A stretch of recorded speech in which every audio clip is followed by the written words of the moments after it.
नमस्कार, आप देख रहे हैं इंडिया बोल रहा है। मैं हूं आपके साथ विवेक शांडिल्य। अमेरिका से बड़ी खबर यह आ रही है कि अमेरिका में एक बहुत बड़ी मीटिंग होने वाली है। ईरान के एक्सिस ऑफ रेजिस्टेंस और ईरान ने मिलकर, यानी कि ईरान, हूती और हिजबुल्लाह ने मिलकर अमेरिकी और उनके सेपह सालारों को मिडिल ईस्ट में इस तरह से धोया कि सारी हेकड़ी बाहर हो गई। और अब एक बड़ी रणनीति बनाने के लिए अमेरिका पहुंच गए हैं यूक्रेन के राष्ट्रपति वोल्दिमीर ज़ेलेंस्की। इजराइल के प्रधानमंत्री बेंजामिन नेतन्याहू, क्योंकि हूती और हिजबुल्लाह ने रही सही कसर पूरी कर दी। यहां तक कि अमेरिका के तथाकथित बहुत खासम खास दोस्त सऊदी को भी नहीं बख्शा हूती विद्रोहियों ने। और अब कहानी मिलकर आ रही है कि यूक्रेन ईरान पर हमले कर रहा है। जी हां, यूक्रेन ने ईरानी शिप्स को निशाना बनाया कैस्पियन सी में। तो डोनाल्ड ट्रंप ने यूक्रेन के राष्ट्रपति ज़ेलेंस्की और इजराइल के प्रधानमंत्री नेतन्याहू को मिलने के लिए बुला लिया। आपातकालीन बैठक बुला ली। मुलाकात के पीछे की जो हकीकत सामने आ रही है वो बहुत चौंकाने वाली है। और ट्रंप की कमजोरी पूरी दुनिया के सामने उजागर है, आप सभी जानते हैं। सुपर पावर होने का दम भरने वाले अब यूक्रेन के सामने मदद की गुहार लगाने की तैयारी में। खाड़ी के युद्ध में ईरान ने अमेरिका के पसीने छुड़ा दिए, ट्रंप का तेल निकाल दिया। बेशक पिछले 2 दिनों से अमेरिका की गर्मी शांत है, लेकिन ईरान फुल फायर मोड में है, क्योंकि ईरान का axis of resistance triple H वाला पावर भी उसके साथ है। अमेरिका के हर हमले का ईरान ने इतनी ताकत और सटीकता से जवाब दिया कि अमेरिका की हेकड़ी बाहर आ गई। और अब अमेरिका चाहता है कि वो किसी तरह सुरक्षित इस रास्ते से निकले। ट्रंप कभी कहते हैं अभी हम बातचीत करेंगे, लड़ाई नहीं करेंगे। फिर कहते हैं हमारे हथियारों के स्टॉक खत्म हो रहे हैं। फिर यूक्रेन के सामने कटोरा डालते ही कहते हैं थोड़ा इंटरसेप्टर सुधार दे देना, थोड़े मिसाइल्स पेट्रियट डिफेंस सिस्टम के लिए दे देना कुछ। फिर कहते हैं हमारे पास हथियारों की कोई कमी नहीं है, ईरान पर हमले जारी रहेंगे। ये जो भ्रम वाली स्थिति है, ये कब बनती है? जब इंसान को बेतहाशा मार पड़ती है, तब उसके सोचने समझने की स्थिति खत्म हो जाती है। और अब इसलिए डोनाल्ड ट्रंप ने तलब किया है यूक्रेनी राष्ट्रपति वोल्दिमीर ज़ेलेंस्की को। कह रहे हो कि आपके पास जो भी इंटरसेप्टर्स बचे हुए हैं, आप तो ड्रोन से हथियार से जंग लड़ रहे हैं, आप अपने इंटरसेप्टर्स ही दे दो। इसके साथ ही बुलाया है बेंजामिन नेतन्याहू को। तो व्हाइट हाउस में कौन सी प्लानिंग रची जा रही है जिसके लिए नेतन्याहू ज़ेलेंस्की बुलाए गए? जरा इसका भी आप एक खाका देख लीजिए। माना जा रहा है ईरान के खिलाफ फिर से हमला करने के लिए अमेरिका को बहुत भारी मात्रा में हथियार की जरूरत है। इसलिए डोनाल्ड ट्रंप ने नेतन्याहू और ज़ेलेंस्की को मुलाकात के लिए व्हाइट हाउस बुलाया है। अमेरिका ने अब तक ईरान पर हमला किया, लेकिन ईरान के हमले को अमेरिका रोक नहीं पाया। तो ईरानी जहाज पर यूक्रेन ने हमला शुरू कर दिया और अमेरिका युद्ध में अपने सहयोगियों को भी धीरे धीरे धकेल रहा है। तो क्या ईरान पर कोई और सरप्राइज अटैक के फिराक में अमेरिका? और अगर ऐसा होता है और इस हमले की वजह से यूक्रेन के खिलाफ ईरान के समर्थन में रशिया भी आता है, पुतिन इस जंग में कूद जाते हैं, यानी कि ईरान अमेरिका की लड़ाई में, फिर क्या होगा? माना जा रहा ट्रंप की इस नई रणनीति के पीछे एक बड़ा गणित है। जिस तरह यूक्रेन ने परमाणु शक्ति से संपन्न रूस जैसे महाशक्तिशाली देश को इतने समय युद्ध में फंसा कर रखा, ठीक वैसे ही रणनीति ट्रंप अब ईरान के खिलाफ इस्तेमाल करना चाहते हैं। ट्रंप यूक्रेन से यह फॉर्मूला सीखना चाहते हैं कि कैसे एक सीमित संसाधन वाला देश एक बड़ी ताकत को उलझाए रख सकता है। ये ज़ेलेंस्की के अनुभव, वॉर एक्सपीरियंस से वो लेना चाहते हैं और ईरान के ऊपर अटैक करना चाहते हैं, लेकिन वो भूल रहे हैं कि वो यूक्रेन नहीं है, वो ईरान है। ईरान की एक सभ्यता, ईरान की एक कहानी है, ईरान की एक संस्कृति है। ईरान के लोग वॉर हार्डन लोग हैं। वो सिकंदर और गाजी के समय से जंग लड़ते आ रहे हैं। अमेरिका से हजारों साल पुराना ईरान का इतिहास है। और ट्रंप ये भी भूल रहे हैं कि युद्ध की आग में घी डालकर शांति नहीं पैदा की जा सकती, उससे आग ही भड़केगी। और अब नेतन्याहू और जेलेंस्की को बुलाकर हथियारों का जखीरा जमा करके क्या एक बार फिर से ईरान पर बड़े अटैक की तैयारी है? और क्या यूक्रेन से ईरान पर अटैक करवा के रूस को इस जंग में आने का सीधा आमंत्रण दिया गया है? बातचीत करने के लिए मेहमानों का एक बड़ा पैनल हमारे साथ जुड़ रहा है। मेजर जनरल राजन कोचर हमारे साथ जुड़ रहे हैं, रक्षा विशेषज्ञ, बहुत स्वागत है आपका। कर्नल एसके मलिक हमारे साथ जुड़ रहे हैं, रक्षा विशेषज्ञ, बहुत स्वागत है आपका। भारत बरई हमारे साथ जुड़ रहे हैं, राजनीतिक विशेषज्ञ और जियोपॉलिटिकल एक्सपर्ट, अमेरिका से लाइव, बहुत स्वागत है आपका। और प्रोफेसर मनोज कुमार जुड़ रहे हैं, ईरान मामलों के जानकार, आपका भी बहुत स्वागत है। सबसे पहला सवाल कोचर सर आपसे, क्या रणनीति है?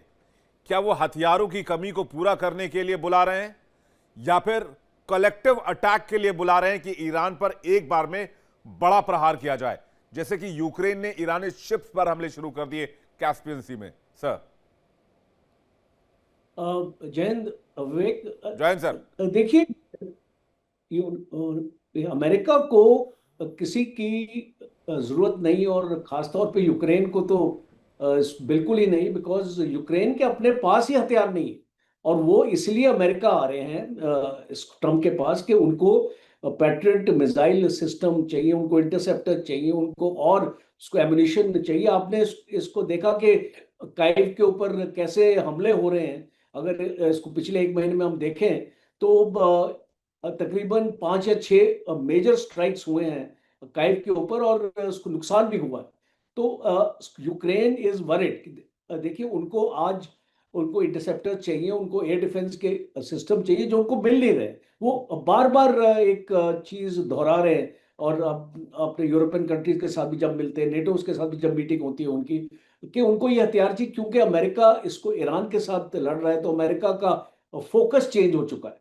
और दूसरा है कि अगर एक रशिया के साथ भी समझौता करना है, अगर इस बातचीत का एजेंडा है, तो वो जेलेंस्की चाहेंगे कि यूनाइटेड स्टेट्स को समझाना कि वो अपनी जमीन किसी भी हालत में इसको रशिया को देने के लिए तैयार नहीं है, जब तक कोई सिक्योरिटी गारंटीज इसको रशिया उनको देता नहीं।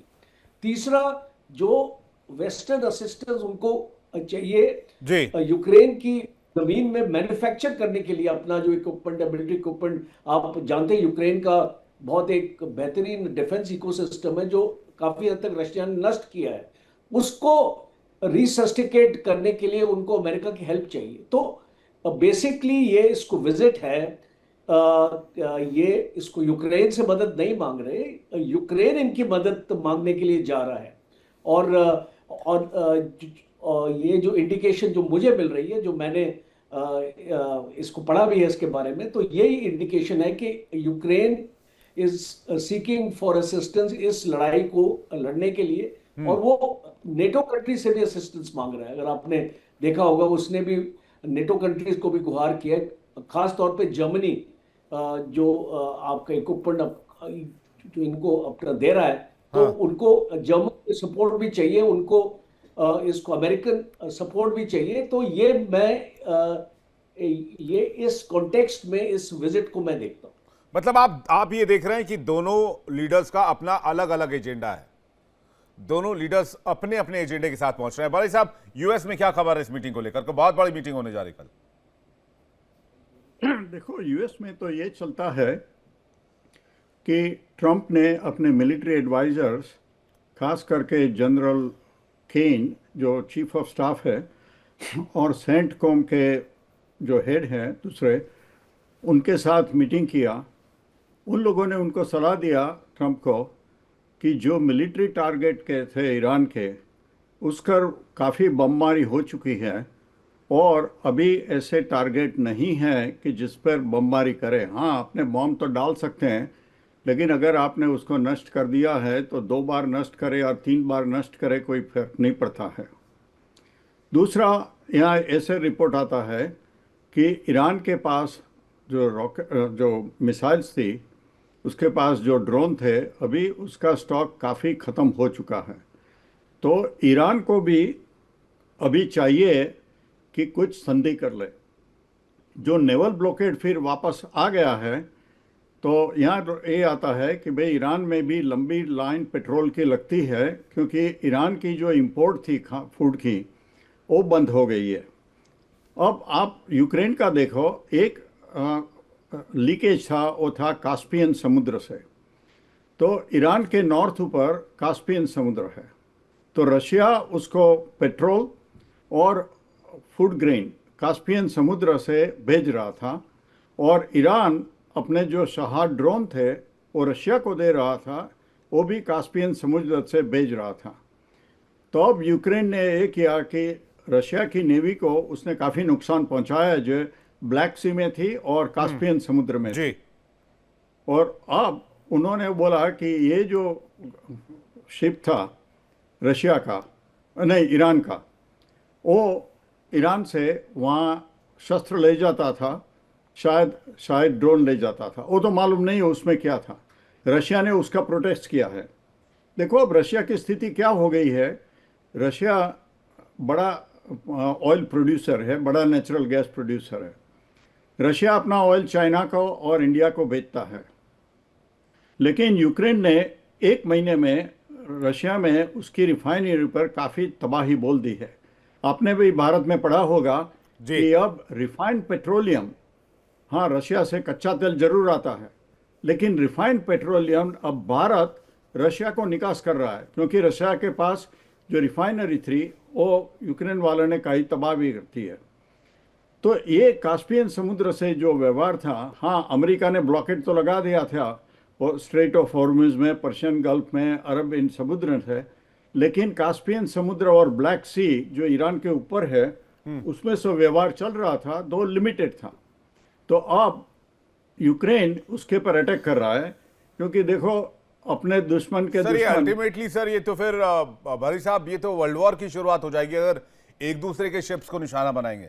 अगर यूक्रेन ईरान को निशाना बना रहा है, कल को रशिया यूएस के इसी किसी कार्गो शिप को निशाना बनाने लग जाए, यूएस के अलाय के किसी कार्गो शिप को निशाना बनाने लग जाए, फिर क्या होगा? इसके कॉन्सिक्वेंसेस कोई नहीं देख रहा।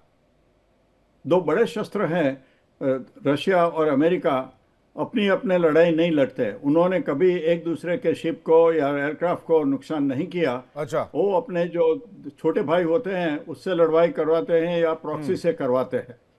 अगर उसकी डायरेक्ट लड़ाई हो कि तो सीधा न्यूक्लियर वॉर भी हो सकता है। मनोज जी, आप कैसे देख रहे हैं इसको? मैं तो देख रहा हूं ये उकसाने वाली हरकत है। एक चीज हमें समझना होगा कि अमेरिका और विशेष करके जिस तरीके से यूक्रेन अभी इस युद्ध में जो जंप किया है, जो कैस्पियन सागर की जो बात कर रहे थे बराई साहब, बेसिकली वो रूट दोनों देश के लिए एक सामरिक रूप से बहुत ही इंपॉर्टेंट रूट है, और उसमें यूक्रेन का जंप करना ये दिखाता है कि वो एक तरीके से अपने आप को अमेरिका के सामने एक एलाई के रूप में स्थापित करने का प्रयास कर रहा है। क्योंकि आप देख सकते हैं कि रसिया और यूक्रेन क्राइसिस पिछले 4 सालों से ज्यादा समय से चल रहा है, और जिस तरीके से लंबे समय तक वो इंगेज करके रखा है यूक्रेन, ये कहीं ना कहीं एक बहुत बड़ी अचीवमेंट है यूक्रेन की। और आज अमेरिका के साथ इस युद्ध में आप देख सकते हैं कि कोई देश इजराइल के अलावा खड़ा होते हुए नहीं दिख रहा था, लेकिन इस घटना के बाद से जिस तरीके से मिडिल ईस्ट के सारे देश अमेरिका के साथ खड़े हो रहे हैं, और अभी जिस तरीके से यूक्रेन ने जंप किया है, ये मुझे लगता है कि नॉर्थ ईरान को और साउथ ईरान को दोनों तरफ से अमेरिका का एक डिप्लोमेटिक घेरने का प्रयास किया जा रहा है, और जिसमें मुझे लगता है कि अभी जो नेतन्याहू के साथ जो उनकी मीटिंग होने वाली है, कहीं ना कहीं एक कोई बहुत ही इंपॉर्टेंट इंटेल है। क्योंकि आप पिछला इतिहास उठा के देख लीजिए, जब से ये ऑपरेशन एपिक फ्यूरी चला है, जब ट्रंप और नेतन्याहू मिलते हैं उसके बाद से एक मेजर अटैक होता है ईरान के ऊपर। तो मुझे लगता है कि ये जो अभी पिछले 48 घंटों से अमेरिका का जो अटैक रुका हुआ है, कहीं ना कहीं आने वाले समय के लिए एक चुनौती है ईरान के लिए। और जिस तरीके से हम सब देख रहे हैं कि रसिया पिछले 4 सालों से यूक्रेन से जो जूझ रहा है, और ऑब्वियस दोनों को एक दूसरे की जरूरत है। और जैसा कि हम सब जानते हैं कि यूक्रेन को जिस तरीके से नाटो का जो सपोर्ट है, वो एक तरीके से ये जो क्षेत्रीय जो युद्ध था ये धीरे धीरे और बड़ा होते हुए जाएगा, और जो मुझे लगता है कि आने वाले समय में ये एक मेजर वार के रूप में बदलते हुए दिख रहा है। क्योंकि इसमें रसिया भी एक तरीके से आ गया, यूक्रेन भी आ गया, अमेरिका और इजराइल पहले से थे, मिडिल ईस्ट इसमें आ चुका है, अब इसमें मेन प्लेयर चाइना बचा हुआ। तो मुझे लगता है कि ये एक इंपॉर्टेंट मोमेंटम यूक्रेन ने शुरू किया है ईरान के ऊपर अटैक करके। जी ये जंग के दायरे को बहुत ज्यादा बढ़ा देगा, ये मनोज कुमार जी ऐसा आकलन लेकर चल रहे हैं। मलिक साहब, आपको क्या लगता है? विवेक जी, देखिए, जो ईरान और अमेरिका के बीच है, मुझे लगता है जब जब ये एक छोटा सा सीज फायर होता है, ये एक टैक्टिकल सीज फायर करते हैं ट्रंप साहब, और जब जब भी वो टैक्टिकल टाइम लेते हैं तो निश्चित रूप से वो इसको बर्बाद नहीं होने देते। हम सब इस बात पर केंद्रित हो जाते हैं कि ट्रंप साहब ने क्या ट्वीट कर दिया और क्या नहीं किया। हम पहले से भी आपके साथ शेयर करते रहे कि ट्रंप साहब की ट्वीट को अलग रखिए, लेकिन जो उनकी रणनीतिकार है, जो उनके स्ट्रेटेजिस्ट हैं, और पेंटागन के जो थिंक टैंक है, वो सही अपने टारगेट के जो दोबारा से उसकी रिएक्शन करता है, पहचानता है, और उनको दोबारा से उनको रिफ्रेश करता है कि कहाँ पे अटैक किए जाए। मुझे लगता है कि जब जब नेतन्याहू साहब ट्रंप साहब से मिलते हैं, ये मुझे बिल्कुल मनोज साहब कह रहे हैं, मुझे इस बात में मेरा भी अपना ये समझना है कि ट्रंप साहब जब उनके साथ मिलते हैं तो कुछ न कुछ बड़े लेवल की उनकी आपस में साझेदारी होती है, चीजों को लेके आगे ऑपरेशन को कैसे चलाया जाए, क्या क्या मेजर्स लिए जाए, और किस चीज को हम अपने आप को करेक्शन कर सकते हैं। निश्चित रूप से मुझे ये लगता है कि ये अगले फेज का ये जो पॉज है, इसको पॉज ही रहने दे, लेकिन इस पॉज के अंदर जो नेतन्याहू साहब और ट्रंप साहब अपने आप को तैयार करेंगे, तो मुझे एक लगता है कि यस, ये एक नेक्स्ट ऑपरेशन का नेक्स्ट फेज की तैयारी हो सकती है। दूसरी बात आ जाए यूक्रेन की। देखिए, यूक्रेन अपने आप ने अपने पिछले एक महीने की अगर हम घटना पर भी याद डालें, तो यूक्रेन अमेरिका से हथियारों की डिमांड कर रहा है, लगातार मांग रहा है। यानी यहां तक भी उन्हें अमेरिका के साथ देने की कोशिश की कि हम अपने आप के यहाँ पे हम प्रोडक्शन हम करेंगे, लेकिन वो दूर की बात है, उसको इमीडिएटली हथियार चाहिए हैं। इसके अंदर वो टॉमहाक मांग रहा है, पेट्रियट मांग रहा है बार बार। तो ये एक ईरान के वेसल्स पे जो उसने हमला किया है, ये अमेरिका के प्रति नजदीक जाने की एक उसकी रणनीतिक चाल हो सकती है कि वो उसके नजदीक आए, और अमेरिका बताते हैं कि ट्रंप साहब इससे बड़े खुश नजर आ रहे हैं कि यूक्रेन ने ईरान के वेसल पर हमला किया। देखिए, रशिया को एंगेज करे रहना, ये अमेरिका की एक तरह से कई सालों से चली हुई एक वो चाल है, जिसके तहत वो उसको मिलिट्री एंगेज करके यूक्रेन की थ्रू एक तरह से यूक्रेन को एक प्रॉक्सी की तरह वो यूज कर रहा है, अमेरिका यूज कर रहा है। हाँ। तो अमेरिका की ये बाइडेन प्रशासन के आपसे क्लियर है कि रशिया को आप खोखला करते जाइए, और चीन इसमें बिल्कुल नहीं आएगा। एक शार्प कंट्री है, वो अपनी इकोनॉमी को बर्बाद नहीं होने देगा किसी भी ऑपरेशन में उलझकर। तो मुझे ऐसा लगता है कि जो जो दो फ्रंट पर ये जो दो घटनाएं हुई हैं, इन दोनों जी। के महत्व ऐसे है जैसे कि आपको एक्सप्लेन करने की कोशिश की। जी नहीं तो ये विवेक जी। इससे इससे इससे आप प्रॉक्सी के तौर पर तो इस्तेमाल कर लेंगे, लेकिन यूक्रेन, जैसे कि कोचर सर कह रहे हैं, कब तक आप उसको प्रॉक्सी के तौर पर इस्तेमाल करेंगे? अल्टीमेटली यूक्रेन भी अंदर से खोखला हो रहा है, राइट? तो आप जब तक उसको प्रॉक्सी के तौर पर इस्तेमाल करते रहेंगे तब तक तो ठीक है, लेकिन उसके बाद जब वो एक तरह से पावरलेस हो जाएगा, फिर आप नेक्स्ट कदम क्या उठाएंगे? आप आज यूक्रेन की तरफ इसलिए भी देख रहे हैं जिससे कि आपको हथियार चाहिए, इंटरसेप्टर चाहिए, जो आपने उनको दिए हुए हैं पहले, क्योंकि आपके उधर वाले स्टॉक खाली हो गए। तो यूक्रेन सिर्फ मोहरा है, या फिर एक इंपॉर्टेंट स्ट्रेटेजिक पार्टनर है, या इस जंग में अब यूक्रेन का इस्तेमाल होगा? कोचर सर। इसको विवेक, ये देखिए वन ऑफ इंसिडेंट है, इसमें यूक्रेन इस लड़ाई में इस्तेमाल नहीं होगा।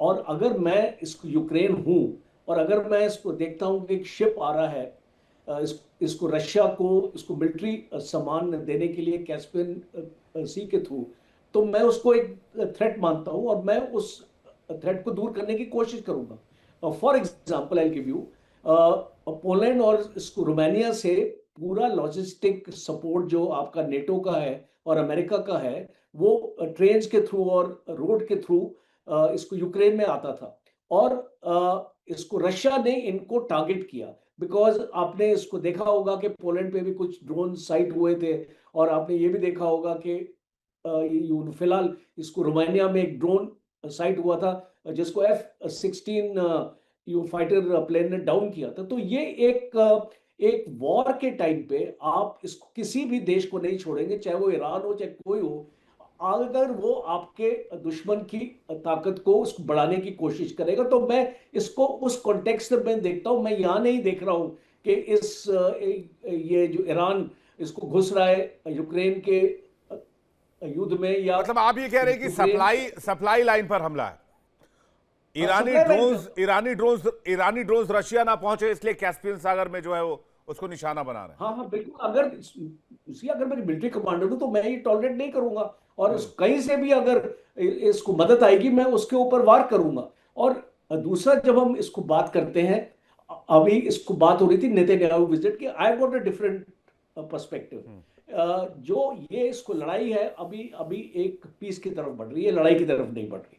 और 3-4 दिन से हमला भी नहीं हुआ है, और कतार ने एक प्रपोजल भेजा है यूनाइटेड स्टेट्स को और ईरान को, और ये कल शाम की न्यूज़ है। और जी। यूनाइटेड स्टेट्स और ईरान ने उस प्रपोजल का जवाब दे दिया। तो अब ये देखना है, अभी इसको हो सकता है इसके ऊपर एक पब्लिक स्टेटमेंट आए कि एक, इसको बोला जा रहा है, जो इसको सुनने में आया, सोर्सेज उसको बताती है वहां से, कि एक उसमें जिक्र है कि एमओयू को फिर से रिस्टार्ट किया जाए, और जो उसका क्लॉज 5 है एमओयू का, वो उसको रिवर्क किया जाए। और उस इसलिए रिवर्क किया जाए बिकॉज ओमान और इसको ईरान के बीच में एक एग्रीमेंट हो चुका है स्टेट ऑफ हॉर्मुज को कैसे मैनेज करने का, और वो चाहते हैं कि इस एमओयू में ये एग्रीमेंट का मेंशन हो, और उसको एक ओपन एंडेड ना रखा जाए जैसे कि पुराने एमओयू में इसको रखा गया था। जी। दूसरा, एक और चुनौती आ चुकी है, वो है हाउथीज की। और वो एक हाउथीज का भी प्रपोजल सुनने में आया कि इस एमओयू में डालने की कोशिश की जा रही है, कि जो ये आपका रेड सी का एरिया है, बाब अल मंदब का एरिया है, इस एरिया को इसको एक्टिवेट ना किया जाए, इसकी एक गारंटी ईरान से ली जाएगी। तो ये इसको मुझे लगता है लड़ाई की तरफ नहीं बढ़ रहा है। और ये इसको नेतन्याहू इसलिए आ रहे हैं यहाँ पे, इसको डोनाल्ड ट्रंप उनको इसको बताने की कोशिश करेंगे, क्योंकि डिफरेंसेस रहे हैं नेतन्याहू और ट्रंप में इस लड़ाई के लिए, और खासतौर पे लेबनान की लड़ाई के लिए। तो एक कंसेंसस होने वाला है जो मुझे लगता है।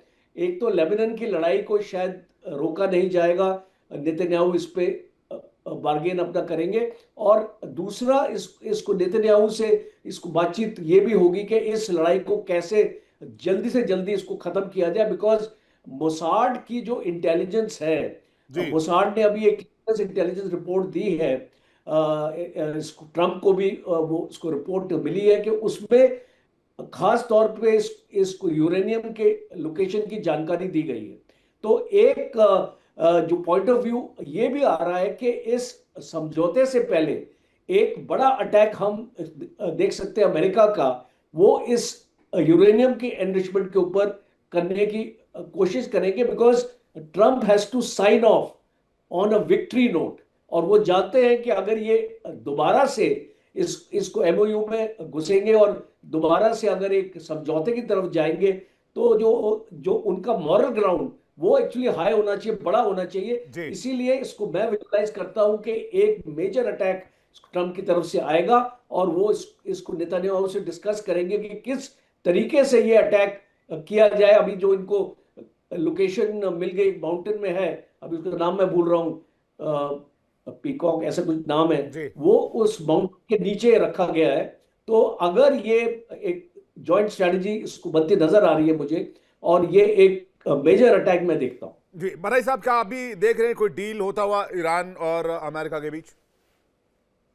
मेरा ख्याल है कि डील होगा, क्योंकि दोनों देशों को चाहिए कि ये लड़ाई ख़त्म करनी है। ईरान को अपने रीजंस है, अमेरिका को अपने रीजंस है, तो वो स्केल डाउन तो करेंगे, लेकिन ईरान के लिए कौन बोल रहा है? उसके जो नेता है, उसके प्रमुख है पजेश्कियन, उसके जो विदेश मंत्री है अरगाची, वो पढ़े लिखे हैं, वो देखते हैं कि ईरान की बर्बादी कितनी हो चुकी है। ईरान को कभी 10 से 25 साल लगेंगे इस तरह से वापस आने के लिए।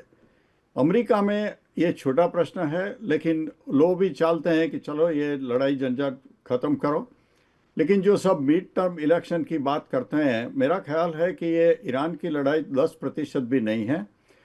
जो अमेरिका के अंदरूनी मामले हैं, ये वीज़ा का है, उसके उन लोगों को डिपोर्ट करते हैं, ये टैरिफ लगाते हैं, यहाँ से हेल्थ केयर में कट किया है, वो जो डोमेस्टिक मामले हैं वो ज़्यादा है। 90% ट्रंप साहब की हार होगी रिपब्लिकन पार्टी, तो वो डोमेस्टिक मामलों पर होगी। इसके मामले में कोई इतना नहीं चलेगा, थोड़ा चलेगा 10%। जी,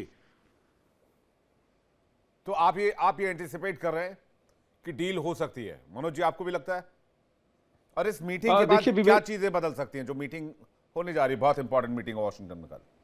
देखिए विवेक जी, आपने अपने शुरुआती फुटेज में ही खुद दिखाया और ये बताया कि यूक्रेन के पास लंबा लड़ाई लड़ने का एक अनुभव है। और शायद मुझे लगता है कि जिस तरीके से यूक्रेन, क्योंकि कैस्पियन अगर हम सी की बात कर ले तो ईरान के किसी भी बॉर्डर को यूक्रेन कहीं से टच नहीं करता। अगर पिछले हम कुछ दिनों का इतिहास देख ले तो डायरेक्ट ईरान और यूक्रेन का कहीं से कोई कन्फ्लिक्ट नहीं रहा। लेकिन अभी जिस तरीके से उस युद्ध में एक तरीके से विसिल ब्लोअर के रूप में अमेरिका का एक कमांडर बनने का कोशिश किया जेलेंस्की ने, बेसिकली उन्हें जरूरत है, क्योंकि वो जानते हैं कि आज के डेट में जिस तरीके से इसके पीछे जो डिफेंस के जो स्टेक होल्डर्स हैं उनके लिए एक बहुत ही एक अच्छा प्लेटफॉर्म मिल रहा है, एक अच्छा बैटलफील्ड मिल रहा है कि आने वाले समय में भविष्य में विश्व का डिफेंस किस तरीके से हम तैयार करें। और आप देख सकते हैं कि किस तरीके से ड्रोन और मिसाइल और विशेष करके एयर स्ट्राइक के माध्यम से यूक्रेन जैसा देश रसिया को पिछले 4 साल से रोक के रखा हुआ है। और इधर अमेरिका भी इजराइल के साथ मिल के जो ऑपरेशन एपिक फ्यूरी चलाया और उनका जो मिडनाइट जो हैमर था ऑपरेशन इसके पहले जो हुआ तो उसमें भी उन्हें असफलता मिली। तो ये कहीं ना कहीं एक बहुत बड़ा डाटा भी मिल रहा है डिफेंस सेक्टर्स को कि हम इस युद्ध को किस तरीके से और खींचे। लेकिन मैं बिल्कुल सहमत हूं कि अभी की जो स्थिति है, चाहे अमेरिका की और इजराइल की, दोनों जगह पे चुनाव है, लोग शांति विराम चाहते हैं। लेकिन जो फैक्ट्स हैं, जो पिछला इतिहास रहा है, जिस तरीके से अमेरिका ने जब जब बातचीत किया है और उसके बाद से जो एक मेजर अटैक होता है और नेतन्याहू और विशेष करके ट्रंप जब भी मिलते हैं, तो मुझे लगता है कि कहीं ना कहीं एक हो सकता है कि एक बड़े अटैक की भी तैयारी हो सकती है। ये एक स्पेकुलेशन हो सकता है, लेकिन जो फैक्ट्स हैं, जो पास्ट में जो घटनाएं घटी हैं, उस आधार पे मुझे ऐसा लगता है कि ये एक लंबा ये लोग अटैक कर सकता है। क्योंकि जिस तरीके से वहां पे मिडिल ईस्ट में आप समझ सकते हैं कि ईरान ने जितना नुकसान पहुंचाया है, और हालांकि उसके बाद से उन्होंने बहुत सारे बेस को खाली करा लिया, लेकिन उसके बावजूद भी अमेरिका की बहुत ज्यादा वहां पे नुकसान हुए। तो मुझे लगता है कि कहीं ना कहीं एक तरीके से ईरान को चारों तरफ से घेरने का प्रयास, क्योंकि आप समझ सकते हैं कि ट्रंप रसिया भी गए थे, चाइना भी गए थे, कहीं से उनको सपोर्ट नहीं मिला। तो मुझे लगता है कि यूक्रेन को आगे करके, और देखिए बिजनेसमैन के रूप में ट्रंप जाने जाते हैं, और जैसा आप समझ सकते हैं कि जब ट्रंप 2.0 में आए थे तो उन्होंने जिस तरीके से पब्लिक ह्यूमिलिएशन किया था जेलेंस्की का, और उसके बाद ट्रंप साहब की तो देखिए बिल्कुल सही कह रहे। ट्रंप साहब की एक ही पॉलिसी है, बाप बड़ा ना भैया, सबसे बड़ा डॉलरवा, तो डॉलर सबसे ऊपर है। बिल्कुल। तो और आप कह रहे भाई दुनिया की हालत खराब है। मनोज भाई, मेरी हालत खराब है, महंगा पेट्रोल डला के यहाँ जेब गर्म हुई पड़ी है, एकदम से जेब ठंडी हो गई, माफ कीजिएगा। तो ये स्थिति तो पूरी दुनिया की है, इन्फ्लेशन, महंगाई। तो मलिक साहब, कल की मीटिंग में क्या एंटिसिपेट करके चल रहे हैं आप? देखिए विवेक जी, कल की मीटिंग में क्या एंटिसिपेट होगा, इसको अभी बहुत ज्यादा पिन पॉइंटिंग करना तो संभव नहीं है। देखिए इतना जरूर है कि ट्रंप साहब और नेतन्याहू साहब इसके ऑपरेशन के अगले फेज के बारे में सीरियस डिस्कशन होगा। उनकी टैक्टिक्स कैसे काम करेगी। देखिए ये बात सही है कि अभी हमने पिछले 14 दिन में देखा है कि ट्रंप साहब का फोकस रहा है ईरान को इकोनॉमिकली चारों तरफ से घेरने का, उसको इकोनॉमिकली वीक करने का। और ये बात मान के चलिए, मेरी जितनी समझ कहती है, ट्रंप साहब हॉर्मुज से भी लूज करके नहीं जाने वाले। वो उसको कितना डिस्काउंट देंगे या कितना यहां से गेन करेंगे, ये बात हमें थोड़ी सी देखनी पड़ेगी। लेकिन बात सही है कि यहां से वो देखिए अमेरिकन जनता के सामने एक लूजर की तरह कभी नहीं जाएंगे। मैं तभी भी कहता, जब एमओयू आया था, मुझे लगता था कि ये एमओयू का आधार ही कुछ नहीं, इतनी चौड़ी दरारें हैं, तो किस बेसिस पे एमओयू आगे बढ़ेगा। और आज अभी भी मैं इस बात को देखता हूं कि अगर ईरान अपनी ये ही जिद जारी रखता है तो उसको और भी नुकसान होगा और टारगेट से एंगेज किए जाएंगे। ईरान की जिद आपको दिख रही है सर? आपको सर अमेरिका की जिद नहीं दिख रही सर? नहीं विवेक जी, देखिए जब ऑपरेशन होता है, किसी ऑपरेशन को मिलिट्री ऑब्जेक्टिव सेट किए जाते हैं पॉलिटिकल ऑब्जेक्टिव को गेन करने के लिए। लड़ाई लड़ी जाती है, लड़ भी जा रही है, इकोनॉमिक्स के लिए लड़ाई है। ये पूरी की पूरी वर्चस्व है किसका, डॉलर का। अगर मैं पिन पॉइंट होकर बात करूं, सर लड़ाई किसके बीच होती है? मेरे एक सिंपल सवाल का अगर आप जवाब दे दीजिएगा तो जो बोलिएगा वो। सर लड़ाई दो दुश्मनों के बीच होती है, राइवलरी दो दुश्मनों के बीच होती है। अमेरिका ईरान की कौन सी राइवलरी? ना बॉर्डर मिलता है, ना सभ्यता मिलती है, ना संस्कृति मिलती है, ना पानी की लड़ाई, ना तेल का लड़ाई, ना जमीन की लड़ाई। किस चीज की लड़ाई? ओके विवेक जी, आप मुझे 2 मिनट दीजिए, मैं कोशिश करता हूं जो मेरा वर्जन है, जितनी मेरी समझ है उसके सारे उसको एक्सप्लेन करने की। देखिए पिछले साल से जैसे ही ट्रंप साहब आए थे, ट्रंप साहब ने एक टैरिफ वार छेड़ा पूरी दुनिया के सामने, और पूरी दुनिया को छोड़ दीजिए, अब चाइना के ऊपर जो उन्होंने लगा, चाइना उनको कभी भी हावी नहीं होने दिया, बल्कि उल्टा चाइना ने प्रेशर अमेरिका के ऊपर बना डाला। अब इस चीज को वो कैसे नेगेट करेंगे? उन्होंने सबसे पहले वेनेजुएला को अपने हाथ में लिया, बड़ा सिंपल था उनके लिए, क्योंकि जिस राष्ट्रपति की सुरक्षा भी क्यूबा के कमांडो कर रहे थे, उसको पार पाना बहुत मुश्किल नहीं था, एक बात। दूसरी बात, उनका ईरान का सैंक्शंस के बाद ऑलमोस्ट 90% एनर्जी जो एक्सपोर्ट था वो चाइना को हो रहा था, कुछ डायरेक्ट हो रहा था तो कुछ शैडो कंपनियों के थ्रू हो रहा था। तो इस चीज को करने के लिए उन्होंने इजराइल के साथ अपना कॉम्बिनेशन बनाया। इजराइल का मकसद दूसरा था, अमेरिका का मकसद दूसरा था। इस चीज को करने के लिए जब वो युद्ध में कूदे तो उनका मकसद यही था कि परमाणु जो उनके एसेट्स है उसको मतलब जो प्रोबेबिलिटी है ईरान की, उसको एक तरह से फ्रंट पे एंडिंग की जाए, और वहां की जो वहां के वो शासक है, यानी जहनियत वहां की मिटाने चले थे, वो कहते हैं कि रिजीम चेंज करूंगा। रिजीम चेंज करना इतना आसान नहीं होता जब तक कि फोर्सेस ग्राउंड पे आके स्टॉक टेकिंग ना करे या वहां पे कंट्रोल ना कर ले। इस चीज को देखते हुए विवेक जी, अमेरिका का जो इकोनॉमिक हित है इस तरह से जुड़ते हैं, क्योंकि वो चाइना को डायरेक्टली मिलिट्री एंगेज नहीं कर सकते। तो चाइना को पैदा करने वाला अमेरिका सर, 1979 1980 तक चाइना भिखारी था, भीख मांगता था, कुछ था ही नहीं चाइना के पास। अमेरिका पे उस समय तत्कालीन राष्ट्रपति चाइना विजिट करते हैं, चाइना से फिर वहाँ के लोग, वहाँ के जो लीडर्स हैं वो अमेरिका विजिट करते हैं, डील करते हैं, बिजनेस डील करते हैं, उसके बाद देख लीजिए चाइना कहाँ है। तो आपने ही तो पैदा किया ना, अमेरिका ने ही तो पैदा नहीं किया। दुनिया में जो अमेरिका के राइवल्स हैं, अमेरिका नहीं बनाया। अंत में बात यही आ जाती है। तो अब जब ईरान की बात है, तो क्या अमेरिका ईरान से निपट पाएगा? हमें पिछले 5 महीने में तस्वीर तो नहीं नजर आ रही। आगे अमेरिका क्या करता है इस पर नजर आइए। आप मेहमानों का बहुत शुक्रिया हमारे साथ जोड़ने के लिए और अपना कीमती वक्त देने के लिए। एक ब्रेक का वक्त है, फौरन लौट रहा है। देखिए इंडिया डेली 24/7 अब आपकी स्मार्ट टीवी पर। इंडिया डेली मौजूद है सभी डिजिटल प्लेटफॉर्म पर लाइव और लगातार। इंडिया डेली 24/7 हर दिन राष्ट्र को समर्पित।